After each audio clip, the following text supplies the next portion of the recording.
Taco Bell is huge in the US, with over 7,000 restaurants across the country. It's one of the top 5 restaurant chains in the US based on sales.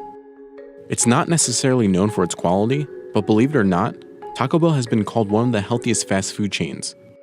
And a recent Harris poll also appointed it America's favorite Mexican restaurant. I love Taco Bell. It's one of those type of restaurants that it's tacos. I really love Taco Bell. I love the variety they have. I would say that me and my girlfriend order it about once a week because we just can't get enough of it. Taco Bell has been known for its innovative menu items like Doritos Locos Tacos, nacho fries, and naked chicken chalupas. The company says its commitment to value and innovation is what's driving its continued sales growth.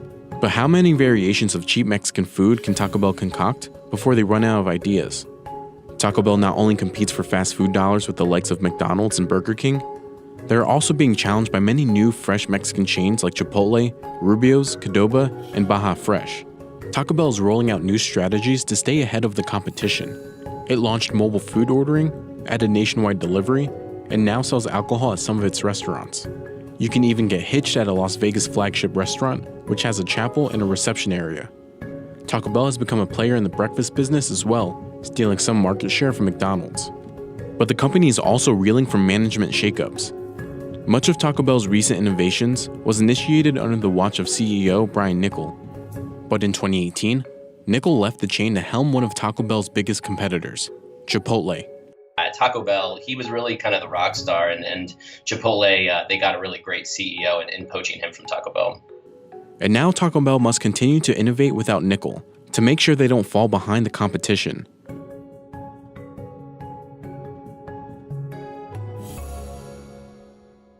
To understand how Taco Bell became one of America's top fast food chains, let's go back to how the brand got its start.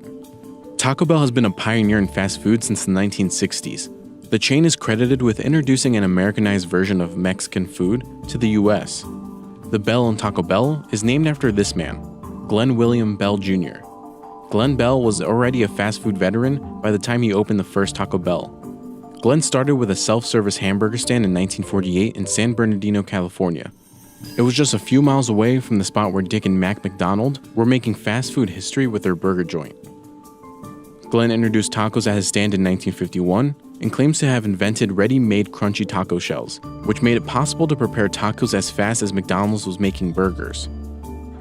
For the fast food industry at that time, speed was of essence, so for Glenn Bell to really develop a way to serve the food at a faster rate was really big for his business and was a big piece of his success. Then in March of 1962, Glenn Bell opened the first Taco Bell in Downey, California, just outside downtown Los Angeles. Early menu boards explained to curious Americans the proper way to pronounce such exotic offerings like tacos and burritos. By 1967, there were a total of 100 Taco Bells. In 1970, with more than 300 locations, Taco Bell became a publicly traded company. Glenn Bell sold 868 Taco Bell restaurants to PepsiCo for $148 million in Pepsi stock. Ultimately, Taco Bell and 2 other PepsiCo fast food chains, KFC and Pizza Hut, spun off and became what is known today as Yum! Brands. That's why you'll see these restaurants partner up in a single location. Since its IPO in 1997, Yum! Brand stock has seen steady growth. Yum! Stock price has climbed by more than 1,700% to hover around $99 per share. In that same amount of time, the S&P 500 has only risen 207%. Those stock gains mean that Yum! Brand's market value has jumped from roughly $4 billion around the time of its IPO to $30 billion in 2019. As of 2019, there are over 7,000 Taco Bells in the US, making it the largest limited service restaurant in the Mexican food category. By comparison, Chipotle is the second largest and has less than half as many restaurants. So right now, Taco Bell has about 93% of their stores in the United States, with about 7% international. So there's still a lot of room for growth for them internationally. And one thing that they've been undertaking in the United States is selling off company-owned stores to franchisees. And what this does is it gives them some immediate cash, but it also passes off some of the risks and some of the costs onto franchisees rather than the company itself. And that could be good for expansion in the future, especially because there's so much open space in the international market. same-store sales growth has largely been positive over the years, with a few notable hiccups. But even the 2008 financial crisis didn't keep it down for long. Sales at locations that have been open for at least a year sank 5% in 2009. But by 2010, they posted positive same-store sales growth. But new Mexican chains are popping up across the country, like Wahoo's, which has around 50 locations, Baja Fresh, with approximately 150, Trejo's Tacos, with just under 10, and Chronic Tacos, which has just over 50 in the US. But in the fourth quarter of 2018 alone, Taco Bell opened up nearly as many restaurants as the entire Baja Fresh chain. Internationally, Taco Bell has nearly 500 stores across almost 30 countries.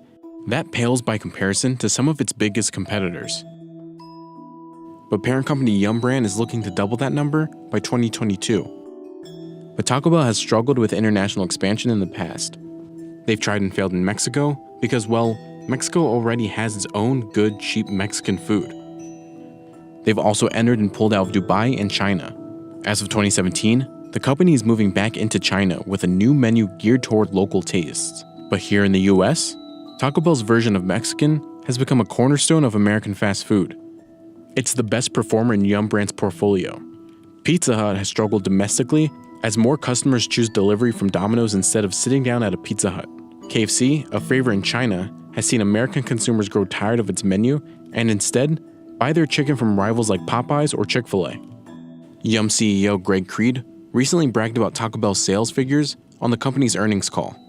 Now on to Taco Bell, where 2018 marked our 7th consecutive year of positive same-store sales growth, once again outpacing the industry, a remarkable feat. 93% of Taco Bells in the US are franchise, meaning they are owned and operated by franchisees. Taco Bell Corporation helps these franchisees in many ways, including marketing and product development. Chipotle, by comparison, does not franchise any of its 2,500 locations, which gives management more control over how the restaurants are run. That control makes it easier for Chipotle to experiment, like what it's doing with drive-thru dining for the first time. Chipotle's version, called Chipotle Lanes, is app-based, as opposed to traditional drive-thru experiences where you have to talk into a microphone on a menu board. This seems like a direct shot at Taco Bell's very successful drive-thru business. Chipotle's new boss knows that approximately 70% of Taco Bell sales happen at the drive-thru, and some Taco Bells may start looking like Chipotle's. The company has opened a new style of Taco Bell in urban areas called Inline, which features open kitchens, unique art on the walls, and a hipper design. A similar version of the inline concept, called Taco Bell Cantinas, serves alcohol. They've been popping up in cities like Chicago, New York, and Newport Beach, California. So we are inside right now of a Taco Bell Cantina, which is our latest model of our expansion and growth plan. And over the past 2 years, we've really developed close to about 50 of these restaurants that are Cantina and urban inline. So typically when you think of Taco Bells, you think of suburban and rural areas with drive-thrus. These are very different. These are in downtowns, walkable space, no drive-thrus. We want to make sure that they feel like they're a part of the community that they're in, so people can come in and feel like they have a unique experience. Most fast food chains have an innovation lab where they come up with new menu items, but Taco Bell has a very Willy Wonka-like quality to it. The company's creations include wild mashups with Doritos Locos Tacos, and they've created new Mexican foods that were invented north of the border, like quesalupas. And certainly when they have, sort of outside the box menu items like, say, the waffle taco or the nacho fries, that's an attempt at grabbing the attention of younger customers who are like, hey, that's different, that's interesting, I've never had that before, let's go try that. Taco Bell likes to stress the value they offer to consumers. They battle with other fast food giants in what QSR magazine calls the value wars. And price is one area where Chipotle can't compete with Taco Bell. Its Dollar Cravings menu offers everything from burritos to cinnamon twists. At Chipotle, even a side order of tortilla chips is more than $1. But with Taco Bell prices so low, it could be a concern going forward, as many states are increasing the minimum wage in 2019. Taco Bell may need to offset the labor cost increase by pushing bigger ticket items like the $5 meal boxes. And when low prices and value are your bread and butter, you don't want to push those costs onto consumers. That's why companies like Taco Bell have been looking for efficiencies in operations and using new technology to address wage increases. Another major and ongoing concern for Taco Bell and its competitors: food safety and quality. Chipotle is still reeling from an E. coli outbreak in 2015, which sent the stock tumbling. It hadn't recovered until the company poached Taco Bell CEO Brian Niccol in 2018. Since then, the stock price has nearly doubled. They tried to start some national advertising campaigns to get their brand recognition back out there. They went through a lot of product giveaways and promotions and spent millions of dollars trying to regain the customer loyalty that they had lost. Taco Bell dealt with similar problems in 2006, which affected sales for almost a year. Sales at Taco Bell locations that have been open for at least a year declined by 5% in 2007, especially in the Northeast, where these problems started. Taco Bell didn't release the same store sales in 2006, but when they did in 2007, they were down 5%. Then in 2011, an Alabama law firm filed a class action lawsuit against Taco Bell, alleging the beef on their menu wasn't actually beef. Same-store sales again declined by dropping 2% that year, just as the company was recovering from the financial crisis. But Taco Bell's cheeky response helps explain how they managed to navigate PR nightmares.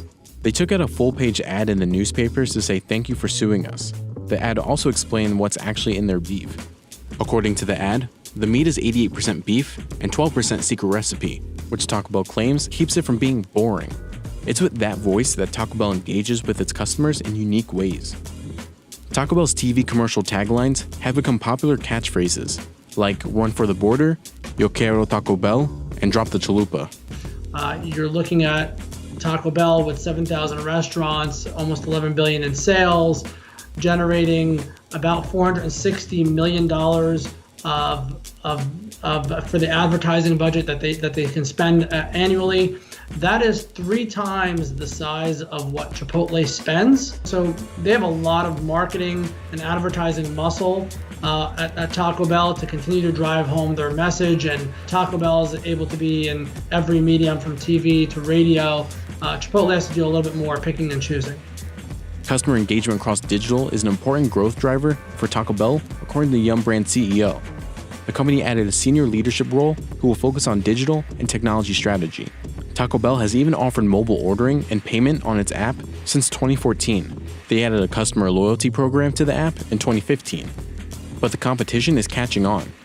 Several Mexican chains also started app-based rewards programs like Adobo and Moe's. In 2018, Chipotle also started testing a loyalty program which they expanded nationwide in March of 2019. Its digital sales grew almost 66% in the fourth quarter of 2018. Those sales account for 12.9% of its sales. Another growth driver for Taco Bell is delivery.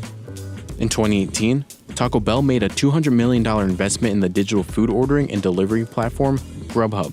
According to the company, Taco Bell spent nearly a year integrating its systems to create a seamless ordering and delivery experience. In February of 2019, Taco Bell rolled out nationwide delivery through the Grubhub partnership. But despite its popularity, Taco Bell is facing struggles in its C-suite. Some of that is due to the departure of the former CEO Brian Niccol. Now that Niccol has gone, some wonder if the company's momentum can continue. Once Niccol defected, he relocated Chipotle's Denver, Colorado headquarters to Newport Beach, California, right in Taco Bell's backyard. Some say it made it easier for Niccol to poach Taco Bell's top talent, a process that looks already to be underway. Taco Bell executives Chris Brandt and Tracy Lieberman have both left Taco Bell and joined Chipotle since Niccol's departure. When you talk about a company like Chipotle, I think Brian Niccol will have Chipotle certainly growing in the years ahead. They're going to open a lot more restaurants. Their sales will continue to climb. But I don't ever think that Chipotle will surpass Taco Bell as being this Mexican food experience that Americans love, because they're just both going to occupy their own different corner of the industry, and that's going to work out for both of them. CNBC reached out to Taco Bell about Niccol's departure and the 2006 E. coli outbreak, but the company declined to comment. Even with Niccol gone, sales still look good. But the pressure is on Taco Bell to stay consistent as KFC and Pizza Hut struggle to find a solid footing, and the restaurant industry remains worried about the rising labor and commodity costs. Taco Bell's trajectory seems to be up, but only time will tell if the Mexican-American chain is ready to tackle the challenges ahead.